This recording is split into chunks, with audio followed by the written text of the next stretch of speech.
उनके ऊपर जो अपलाइन थे वो काफी बड़े लेवल के ऊपर थे, तो उन्होंने भी कभी खास इंटरेस्ट नहीं किया। हमारे पास दो चॉइस थे। मैं ये बोलूँगी मेरे फ्रेंड में वो टाइम नहीं देते, उन्हें मैं खूब दोष देता, दिन रात दोष देता, उन्हें कुछ भी मैं कहता, लेकिन इससे मुझे पता था मेरी लाइफ चेंज नहीं होगी। तो मैंने क्या किया, मैंने स्वयं मीटिंग करना सीखा, राइट। 1-to-1 प्लान दिखाना, होम मीटिंग करना, बिजनेस मीटिंग करना, स्वयं से सीख लिया, दैट्स इट। तो आपके पास चॉइस होती है। जब तक आप दूसरे को ब्लेम करते रहोगे तब तक आप कभी भी सफल नहीं होंगे। इस चीज़ को मैं सक्सेस बाय चॉइस में एक्सप्लेन करता हूँ एक सिंपल सी एग्जाम्पल से, जो आपको मैं समझा देता हूँ। दो तरीके की भाषा होती है, verbal communication, non verbal communication. Verbal मतलब मौखिक, जो हम मुंह से बोल के हम कुछ कम्युनिकेट करते हैं। वर्बल कम्युनिकेशन तो सभी को पता है।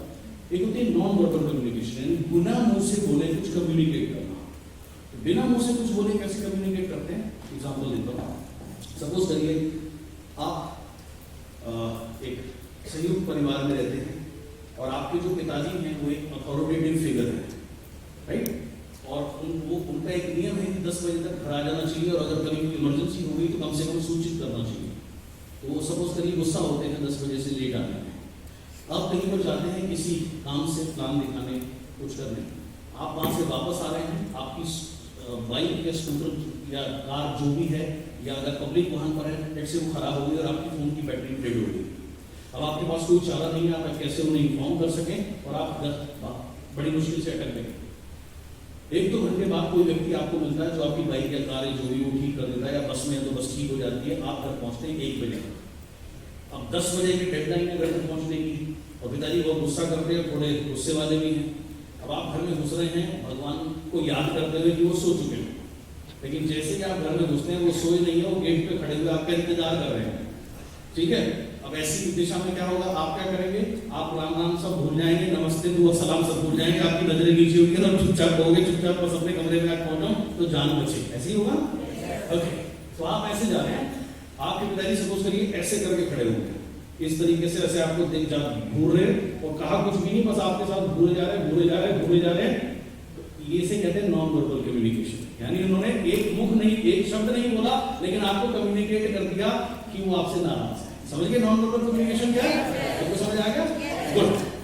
ऐसे ही हमारे माइंड के 2 पार्ट है, सबको पता है, चेतन मन और चेतन मन। चेतन मन कॉन्शियस माइंड, इसकी ये 5 इंद्रियों का स्वामी है।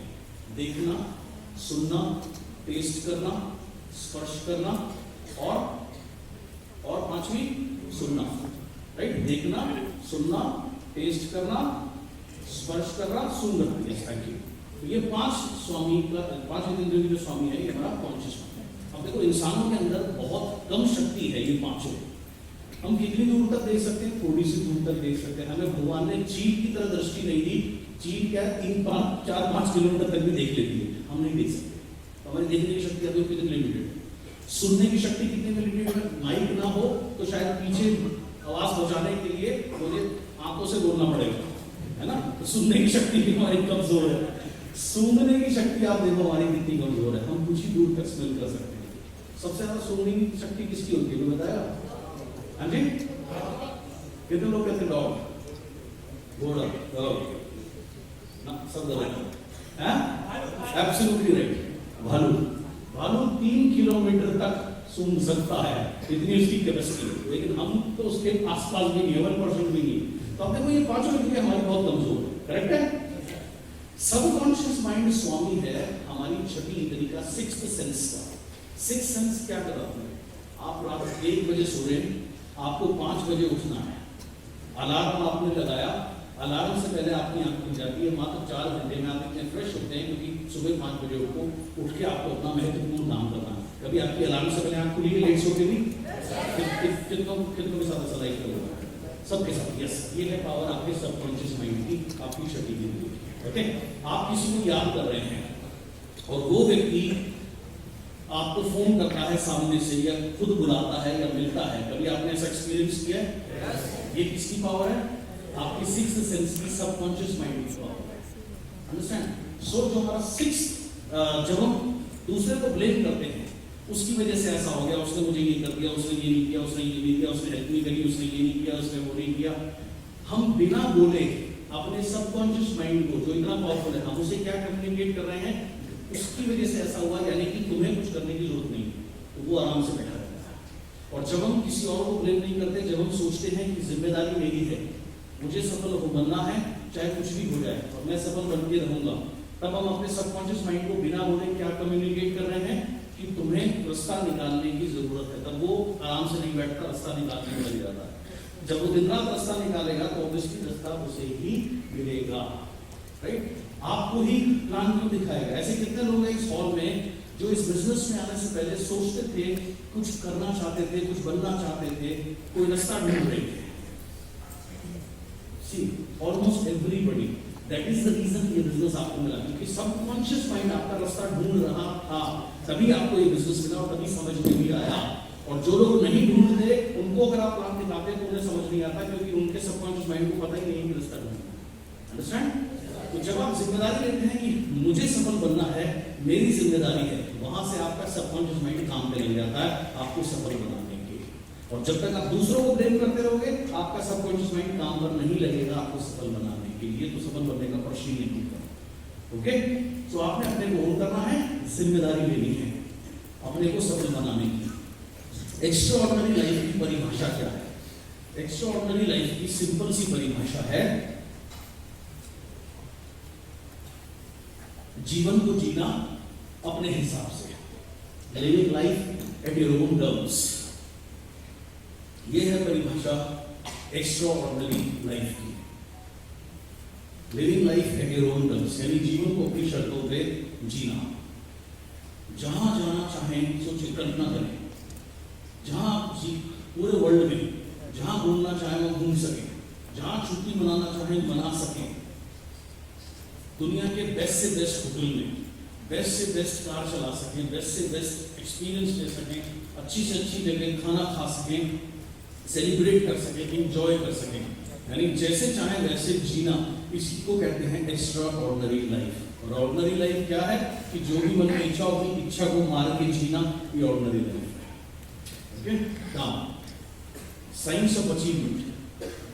अचीवमेंट सफलता की भी एक साइंस है। सो साइंस ऑफ अचीवमेंट के बारे में बात करते हैं, सीखते हैं साइंस ऑफ अचीवमेंट है क्या। अचीवमेंट करना, प्राप्ति करना का भी एक विज्ञान है।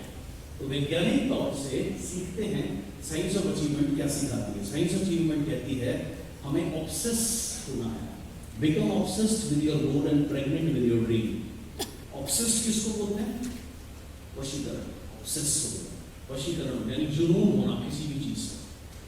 तो become obsessed with your goal, यानी अपने गोल, अपने लक्ष्य के से पूरे तरीके से ऑब्सेस्ड हो जाना, या पूरे तरीके से उस जुनून के हद तक उसको प्राप्त करने के लिए, जिसे कहते हैं पागल हो गया, राइट? वो पागलपन, क्योंकि ये बनना है, ये अचीव करना है। तो become obsessed with your goal and pregnant with your dream, और अपने ड्रीम के साथ में गर्भवती होना। आप देखो, प्रेग्नेंट जो चीज है ना, वो या तो होती है या नहीं होती, वो बीच में नहीं होती, वो मे भी नहीं होती। अंडरस्टैंड? ज्यादातर लोग की दिक्कत क्या है, जो लोग साधारण जीवन जी रहे हैं, उसका सबसे प्रमुख कारण क्या है? या तो उनका जीवन में कोई गोल ही नहीं है, या है तो वो ऑब्सेस्ड नहीं है अपने गोल से, यानी कि हर समय जुनून के तरीके से उनका गोल उनकी खोपड़ी में नहीं घूमता। तो अगर आपको ऑब्सेस्ड, अगर आपको कोई भी चीज अचीव करनी है, बड़ी छोटी का प्रश्न ही नहीं होता। प्रश्न ये है कि आप किस चीज से ऑब्सेस्ड हैं, यानी किस चीज से आप जुनून की हद तक आपके दिमाग में घुसी हुई है। आज से 7 साल पहले मैं ऑब्सेस्ड हुआ था कि मुझे 1 करोड़ रुपए का चेक लेना है, दैट्स इट। सो मैं हर समय सोते बैठते उठते जाके मैं यही चीज सोचता था, और जो भी मैं कार्य करता था, मैं कभी नहीं सोचता था कि मैं नई जगह ट्रेडिंग करने जा रहा हूँ या नेटवर्क बनाने जा रहा हूँ। मैं कभी नहीं सोचता था मैं नेटवर्क बनाने जा रहा हूँ, हमेशा ही सोचता था कि मैं 1 करोड़ की इनकम को कंप्लीट करने के लिए जा रहा हूँ। मैं ऐसे सोचता था, क्योंकि मैं उससे पूरे तरीके से ऑब्सेस्ड था, एंड मैं पूरे तरीके से प्रेग्नेंट था इस विचार के साथ में कि मुझे 1 करोड़ रुपए का चेक लेना है। सो ये साइंस ऑफ अचीवमेंट, अचीवमेंट का जो विज्ञान है, उसका ये बहुत बड़ा सीक्रेट है। आप जो भी कुछ करना चाहते हैं, राइट? जैसे 20 लाख पीवी से आपको ऑब्सेस्ड होना है और आपको प्रेग्नेंट होना है। जैसे मैं विश्वास जी से भी बात कर रहा हूँ, क्योंकि इन्होंने 4-5 दिन पहले मुझे शेयर किया कि मैं 20 लाख पीवी का मेरा गोल है सर, और मैं कुछ भी हो जाए उसको पूरा करूँगा। ये कब पूरा होगा?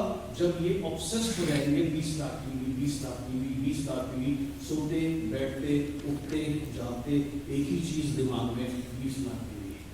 तो ये क्या हुआ? 20 लाख पीवी ने क्या कर लिया? इनको वशीकरण कर लिया इनके ऊपर। तो ये वाला जो वशीकरण है, ये बहुत अच्छा वशीकरण है और ये होना चाहिए आपके ऊपर। ओके, मैं एग्जांपल दे रहा हूँ, सेम चीज सबके लिए अप्लाई होती है। ओके, तो जब ये 20 लाख पीवी से ऑब्सेस्ड हो गए, वशीकरण में आ गए 20 लाख पीवी के, और उसके बाद इन्हें प्रेग्नेंट हो जाना है 20 लाख पीवी के विचार से। जैसे सालों पहले 2008 की बात होगी, मैं ओडिशा से वापस लौट रहा था, ट्रेन में था, सुबह सुबह में बहुत एनर्जिक व्यवस्था में आया और मैंने वाली साहब को फोन किया। हर कंपनी का माइलस्टोन होता है 100 करोड़ साल में टर्नओवर करना है, यानी 100 करोड़ की कंपनी बनना। तो मैंने वाली साहब को, उस समय इस चीज उसके आसपास भी नहीं थी, तो मैंने वाली साहब को कहा, मैंने कहा सर 100 करोड़ तो मैं मेरे नेटवर्क से कर दूंगा, बाकी आप देखो। राइट,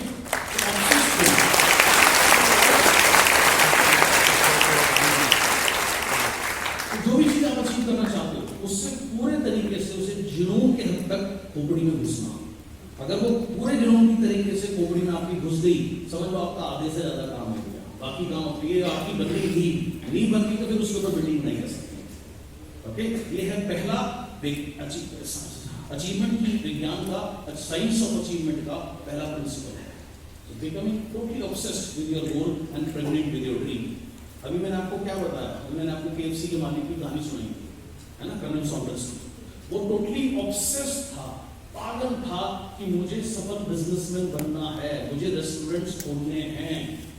इतने साल सारे लोग पागल आदमी है, पागल आदमी है, मनुष्य आदमी है, मनुष्य आदमी है, ऐसे बोलते थे, लेकिन उसको सुनाई नहीं देता था। क्यों? क्योंकि वो ऑब्सेस्ड था अपने ड्रीम से, अपने गोल से। उसका गोल क्या था? उसे एक सफल एंटरप्रेन्योर बनना है, उसे एक सफल रेस्टोरेंट ओनर बनना है। That's it.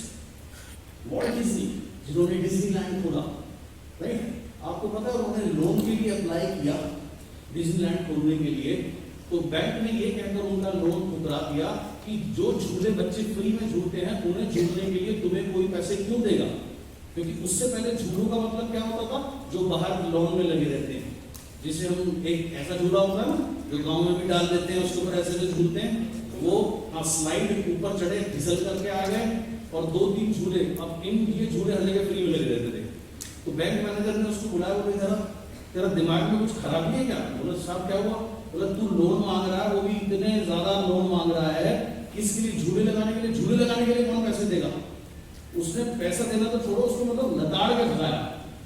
वो भी बेचारा इतना ढीठ था, वो दोबारा पहुंच गया 6 महीने बाद। वो मैनेजर उससे इतना फ्रस्ट्रेट हो गया, गार्ड को बोला ये आदमी को पहचान ले, अगर ये कभी बैंक के अंदर घुस गया तेरी नौकरी गई। उसने एक बार नहीं, दूसरे बैंक को अप्रोच किया, 303 बार उसकी फाइल रिजेक्ट करी गई कि ऐसी कोई चीज बनी नहीं सकती, झूले झूलने के लिए दुनिया में कोई पैसे नहीं देगा। अल्टीमेटली डिज्नीलैंड बना। डिज्नीलैंड जब बना, दुर्भाग्यवश उसकी ओपनिंग से पहले उनकी डेथ हो गई। तो उसका जो बाकी काम है, उनके बहुत अच्छे दोस्त थे और मैनेजर थे, उसने पूरा किया, और उनका एक भतीजा था जो उनके साथ लगा। तो जिस दिन उसकी ओपनिंग हुई तो उनके भतीजे ने कहा कि आज अगर अंकल जिंदा होते तो वो कितना खुश होते उनका सपना पूरा देखते हुए। तो उसके दोस्त ने, जो उनका मैनेजर था, एक ही चीज बोली थी, बोला जो ये आज हम अपनी आंखों से देख रहे हैं ना, अंकल ने 20 साल पहले ये देख लिया था, ये करके हकीकत हो गया।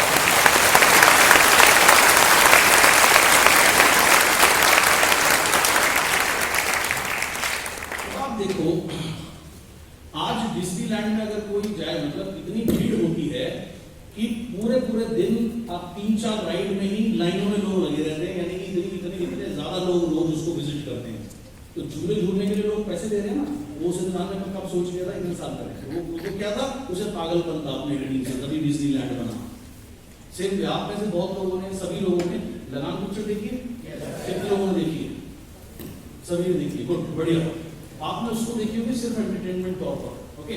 जो उसके मेकर थे आशुतोष गोवारिकर, जब उन्होंने वो कहानी लिखी, लिखने के बाद तो उन्होंने अमिताभ को गाने सुनाया, मैंने कहा क्या यार बेकार की कहानी बता रहा है, इसे कौन बनाएगा, कौन देखेगा यार, तू 1700 की कहानी सुना रहा है, क्रिकेट मैच अंग्रेज खेल रहे हैं, 3 साल में लगाना वगैरह, भाई सॉरी यार, ये भी कोई नहीं बनेगी। कोई बात नहीं, वो दूसरे के पास गया, उसने रिजेक्ट कर दी। तीसरे के पास गया, उसने रिजेक्ट कर दी। यानी किसी भी कोई भी प्रोड्यूसर उस प्रोजेक्ट पे पैसे लगाने को तैयार नहीं, राइट। 1 साल 1.5 साल बीत गया, उन्होंने क्या काम किया, उनके अंदर जुनून बन चुका था मुझे कहानी बनानी है। अब ये जो जुनून है, ये 2-4 रुपए का खेल नहीं है, इनमें उस समय 150 करोड़ से ऊपर लगे थे, राइट। कौन पैसा इन्वेस्ट करेगा, आप मुझे बताओ। कोई भी बिजनेसमैन है, अब अगर वो 150 करोड़ रुपए इन्वेस्ट करेगा तो कम से कम 250 करोड़ रुपए उसको रिटर्न चाहिए, तभी तो करेगा, राइट। अंडरस्टूड सी बात है, सिंपल सी बात है। तो अशोक तिवारी करने क्या किया, वो फिर से बैठे, उन्होंने एक एक सीन को डिटेल में लिखा, मतलब और ज्यादा। एक होती है कहानी 10, 15, 20 मिनट में सुनानी, एक होती है डिटेल बाय डिटेल सुनानी। उन्होंने क्या किया, डिटेल बाय डिटेल उसको लिखी, 6 महीने उसके ऊपर और इन्वेस्ट करे, जिंदगी के 2 साल लगा दिए। ये नहीं पता होगा नहीं होगा, इनका जुनून था ये बड़ी कहानी बनानी। हमें हमको फोन किया, बोला भाई आपसे मिलना है, लेकिन फुर्सत से मिलना है, मुझे 1 दिन चाहिए पूरा। बोला फिर से वो बकवास कहानी तो नहीं सुनाएगा, बोला मुझे 24 घंटे दे दो, मैं जो भी करूं, लेकिन मुझे 24 घंटे कमिटमेंट के साथ आप दे दो। तो वो बैठे, जैसे ही बैठे उसने शुरू की, उन्होंने पहले ही बोला, मैंने पहले ही कहा था मेरे को बकवास कहानी नहीं सुननी, बोला मेरे कहने से सुन लो, मत बनाना, मेरे कहने से सुन लो। लेकिन जिस डिटेल के साथ उसने एक एक सीन बताया, उसको हमें अंदर जो थॉट प्रोसेस था वो चेंज हो गया, वो रेडी हुआ पैसे लगाने के लिए। उसने कहा मैं काम करूंगा इसमें, अब वो काम करने को तैयार, लेकिन उसके बाद भी कोई भी प्रोड्यूसर उस समय 150 करोड़ रुपए लगाने को तैयार नहीं, राइट। बहुत प्रोड्यूसर के पास है, उन्होंने कम बजट में बना लो, उसने कहा नहीं कम बजट में नहीं बनाऊंगा तो इसी तरीके से बनाऊंगा, और ऐसे ही बनेगी, नहीं तो ये बन नहीं पाएगी सही से। तो जब कोई भी प्रोड्यूसर पैसे लगाने को तैयार नहीं हुआ, उसने आमिर खान को कन्विंस कर दिया अपना पैसा लगाने के लिए, उसने अपनी जेब से पैसा लगाया, तब जाकर के, और वो भी जितने जो बजट को लेके चले थे, वो बजट डबल से भी ज्यादा हो गया। कभी यूट्यूब पे आपके पास फुर्सत हो ना, मेकिंग ऑफ लगान करके देखेंगे, उसमें ये सारी चीजें आपको मिलेंगी, मैं बता रहा हूँ। तो जो बजट को लेके चले थे वो भी डबल ओवर बजट हो गई, दुगने पैसे में वो पिक्चर बनी, लेकिन अल्टीमेटली बनने के बाद भी जब रिलीज हुई, आप देखो कितनी बड़ी सुपर हिट रही, राइट। कितनी कमाई उसने करी, कितनी कामयाब मूवी बनी। तो ये क्यों बन पाई, क्योंकि एक आदमी का जुनून बन चुका था वो चीज।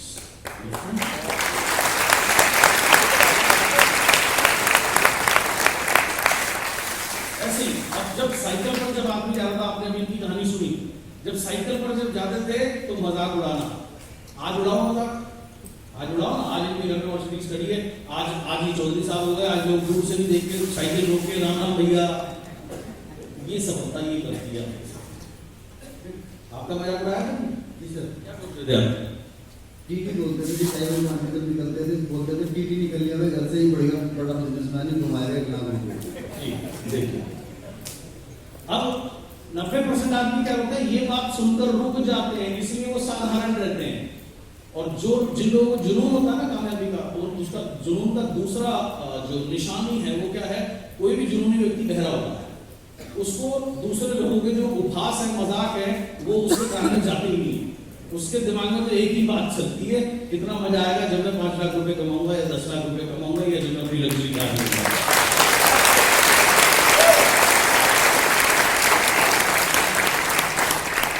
So become obsessed with your goal and pregnant with your dream। और उसके बाद कोई आपके साथ है नहीं है कोई फर्क नहीं पड़ता। जब मैं मर्सिडीज लेकर के घर गया, तो मेरे घर वालों ने 15 दिन तक बात नहीं करी थी।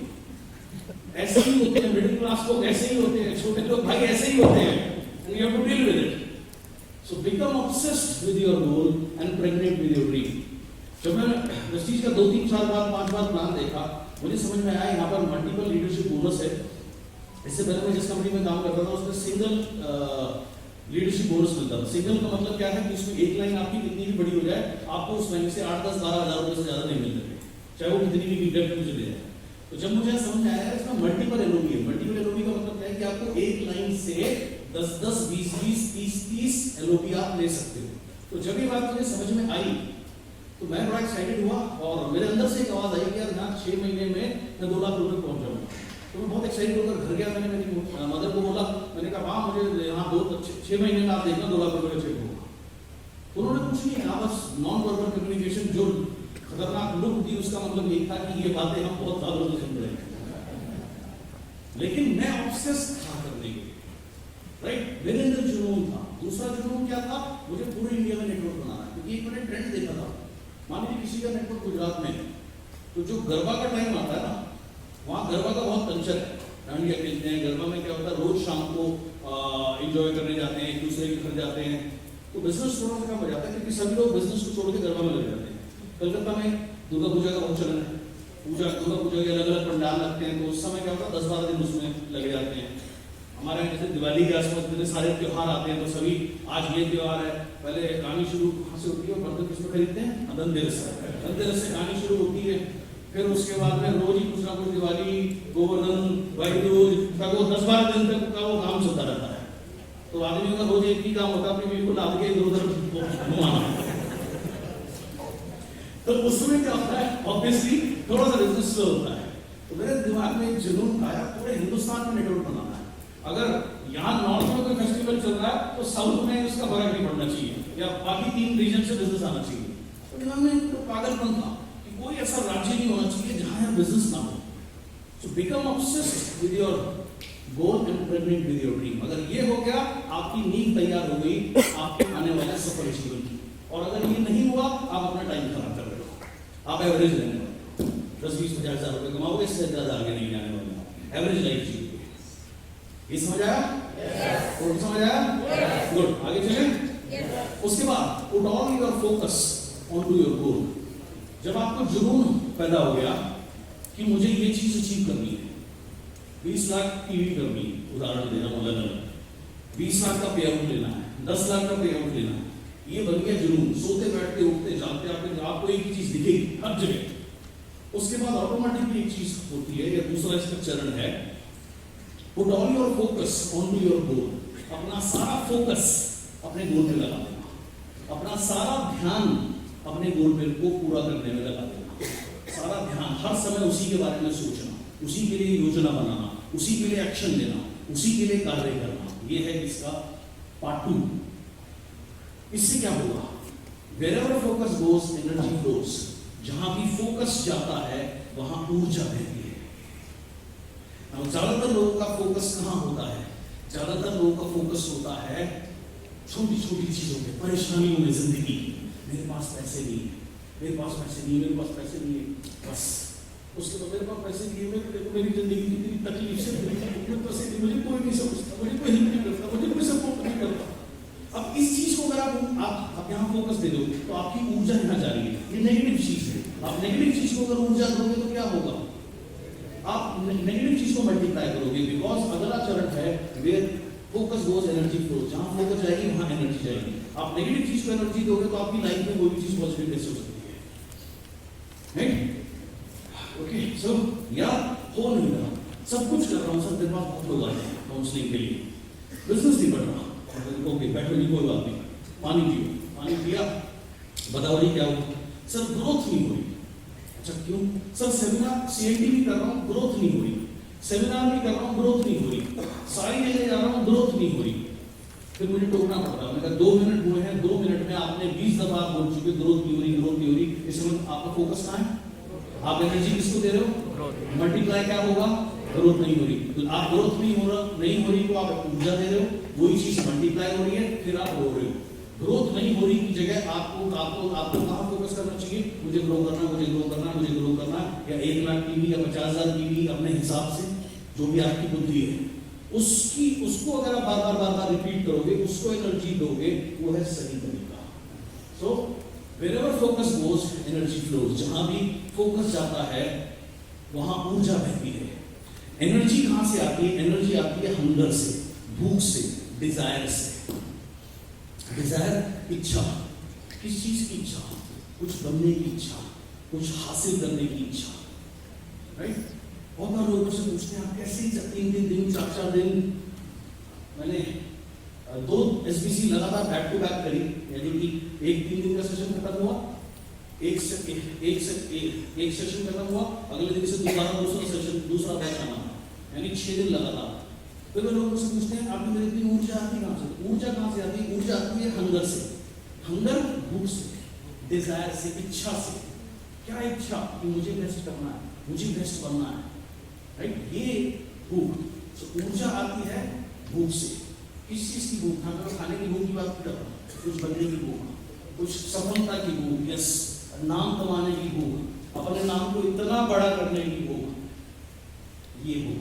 तो ये भूख जगह को भी डिजायर, और सारा में डिजायर का है, इच्छा का है। अकबर बादशाह ने एक बार जबरदस्त अपना 50वें जन्मदिन की पार्टी रखी। पूरी दुनिया से बादशाह, राजा महाराजा बुलाए गए और पूरी दुनिया से खाने बनाने वाले लोग भी बुलाए गए, और ऐसे कोई व्यंजन नहीं दुनिया में जो वहां मौजूद ना हो। सभी लोग तारीफ करते करते नहीं कर रहे थे, तभी बादशाह के कान में आवाज आई, सब कुछ है यार, बस एक चीज नहीं, एक चीज तो मजा आ जाता। बादशाह आग बबूला हो गए, देखा तो बीरबल खड़ा था, बड़ा गुस्सा आया, बीरबल को पकड़ा, झंझोड़ा, बोला तू मेरा नौकर हो गया, तेरी हिम्मत कैसे हुई ये बोलने की कि एक चीज नहीं है, एक चीज की कमी है, किस चीज की कमी है बता। हाथ जोड़ के बोला बादशाह सलामत, आपकी तरफ से कोई कमी नहीं है, लेकिन फिर भी एक चीज की कमी है, वो होती तो मजा आ जाता। बोले बताएगा भी किस चीज की कमी है? बोला बादशाह साहब भूख नहीं है, भूख होती तो मजा आ जाता।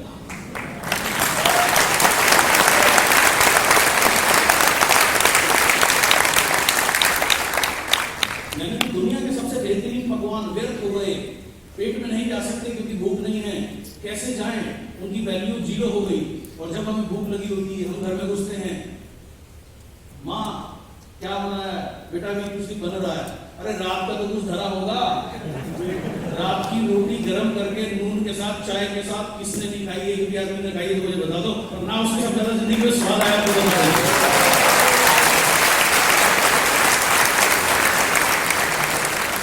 खाइए ना, आया ना स्वाद उसमें सबसे ज्यादा। क्यों? क्योंकि उस समय आप भूख से बेहाल थे, और जब भूख नहीं होती तो 7 स्टार का भोजन भी व्यर्थ है भाई हमारे लिए। सो भूख का होना बहुत जरूरी है। तो बड़ा बनने की भूख, नाम कमाने की भूख, कामयाबी की भूख होनी बहुत जरूरी है। ये भूख होगी तो ऊर्जा अपने आप आएगी, थकान कभी जिंदगी में नहीं होगी, कहीं कोई भी दूरी दूर नहीं लगेगी, कोई किसी को काम दिखाने में कोई तकलीफ नहीं होगी। क्यों? भूख। और ये नहीं है, सब व्यर्थ है। सो ये है गेम, साइंस ऑफ अचीवमेंट का ब्रेक थ्रू। ब्रेक थ्रू किसको बोलते हैं? ब्रेक थ्रू का मतलब है जब आपकी लाइफ जहां से चेंज हो। So breakthrough means when impossible becomes possible. जैसे विश्वास जी, आप पहले क्या करते थे इस बिजनेस में आने से पहले, नेटवर्क मार्केटिंग में आने से पहले? पढ़ता भी था और साथ में दुकान और पीसी हुआ करती थी कुछ। जी, यानी आप पढ़ते भी थे और पढ़ाई के साथ साथ आप एक छोटी सी दुकान और पीसी चलाते थे। जी, तो आज उस समय आप सोच सकते थे कि आप एक दिन गांव से निकल करके आप शहर में 1-1.5-2 करोड़ रुपए का घर लोगे, प्रॉपर्टी लोगे, ऑडी लग्जरी कार चलाओगे, दुनिया के 15-20 देश घूमोगे, यूरोप घूमोगे, तो क्या सोच लंदन घूमोगे 15-15 दिन के लिए, कभी सोच सकते थे? नहीं सर। तो ये इम्पॉसिबल से पॉसिबल जो जब होता है इसे कहते हैं ब्रेक थ्रू। समझ आया ब्रेक थ्रू क्या होता है? Okay, break through means when impossible becomes possible. Now 3 चीजें चाहिए होती हैं ब्रेक थ्रू के लिए। पहली है स्ट्रेटजी। स्ट्रेटजी का सिंपल मतलब है हिंदी सरल भाषा में योजना। स्ट्रेटजी मतलब योजना क्या है, क्या स्ट्रेटजी मतलब क्या योजना है काम करने की, किस योजना पे काम करेंगे, स्ट्रेटजी। दूसरा स्टोरी, बहुत इंपॉर्टेंट है। स्टोरी यानी कि कहानी। What we tell ourselves again and again। यहां पर मैं जो मेरा मतलब है स्टोरी का, हर इंसान अपने आप को एक स्टोरी सुनाता है, एक स्टोरी, और उसी स्टोरी में वो जीवन जीता है। जैसे एक सिक्योरिटी गार्ड था, एक लड़का, उसको उसकी 5-7 हजार रुपए की मंथली सैलरी थी। सिक्योरिटी गार्ड का दिल्ली में तो कितने मिलेंगे? 5-7 हजार तो मिलेंगे बेचारे को। लेकिन वो लड़का अपने आप को एक स्टोरी सुनाता था कई सालों से कि एक दिन मैं कुछ बड़ा करूंगा, एक दिन मैं कुछ बड़ा करूंगा, एक दिन मैं कुछ बड़ा करूंगा। और इसकी वजह से उसको किसी ने इस चीज का प्लान दिखाया, उसने ज्वाइन किया। शुरू में पार्ट टाइम में काम किया, रात को गाड़ी की नौकरी करता था, दिन में अपना काम को दिखाता था, नेटवर्किंग करता था। 6 महीने साल भर पार्ट टाइम काम किया, उसकी आमदनी पहुंच गई 10-12 हजार रुपए। भाई फुल टाइम इनकम से ज्यादा हो गई। उसने क्या किया? गाड़ी की नौकरी छोड़ दी, फुल टाइम काम करने लगा। आज वो लड़का क्राउन डायरेक्टर है, 2 लाख रुपए से ऊपर की उसकी इनकम है, फॉरेन ट्रिप ले चुका, कार ले चुका, संत कुमार पांडे उसका नाम है।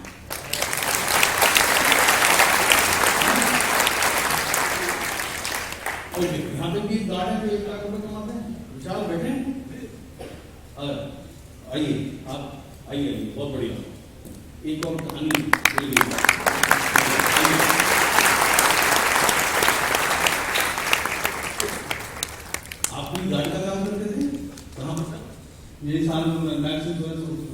मैक्स इंश्योरेंस ऑफिस में आप गार्ड का काम करते थे, कितनी सैलरी सर? 4200 ₹4200 महीने की, बढ़िया। और अब आप फुल टाइम वो नौकरी करते हैं, छोड़ चुके? यहाँ से इनकम कितनी पहुँच गई सर 1 लाख प्लस 1 लाख से ऊपर।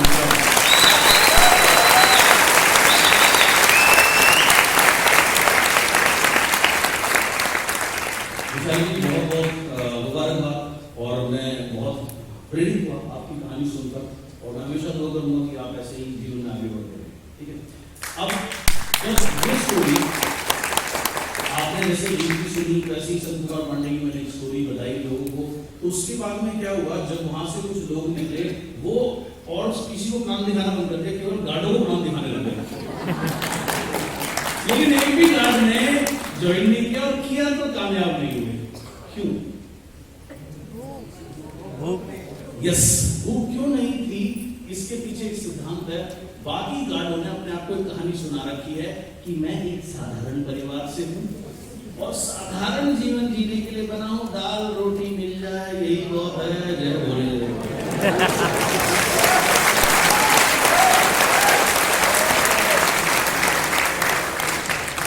तो सारा खेल क्या है, आप अपने आप को क्या कहानी सुनाते हो, अंडरस्टैंड? इनका माइंडसेट। अब विशाल जी एक सवाल आपसे पूछता हूं, जब आप गार्ड की नौकरी करते थे, क्या कभी आप सोचते थे कि मेरे को जीवन में यार कुछ तो करना है, कुछ तो बड़ा बनना है? यस, ऐसे सोचते थे? क्या विचार चलते थे आपके जीवन में? थोड़ा सा 2 लाइन बताओ तो आनंद आए, कुछ सीख सकें सभी लोग। मुझे भी 50,000 रुपये महीना कमाना है, मुझे भी 1 लाख और 5 लाख का महीना कमाना है, और मुझे भी बड़ी गाड़ी में घूमना है, बड़े घर में रहना है। ये मेरा ड्रीम है। ये आप सोचते थे जब आप गार्ड की नौकरी करते थे, कि जब आपको पता नहीं था ऐसा कोई बिजनेस होता है? यस, ये एक गार्ड की नौकरी थोड़े समय की बात है बस, जी। जब नौकरी मिल जाएगी। जी,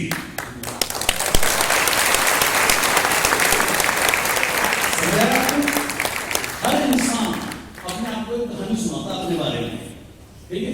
कुछ लोग होते हैं वो रोने के स्पेशलिस्ट होते हैं, हाँ वो गलत जगह है,